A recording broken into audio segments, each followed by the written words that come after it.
আমি তো পারি না মা রান্না করতে। পারিস না, পারতে হবে তো, না হলে শ্বশুর বাড়ি গিয়ে কি করবি? তোর বৌদির মতো তোকেও কিন্তু কথা শুনতে হবে। মা, আবার মা বলছিস? তুই সবসময় তোর বৌদির সঙ্গে কেন খারাপ ব্যবহার করিস?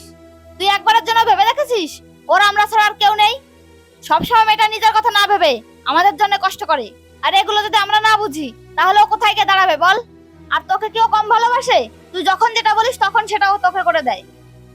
মা, এদিকে এসো।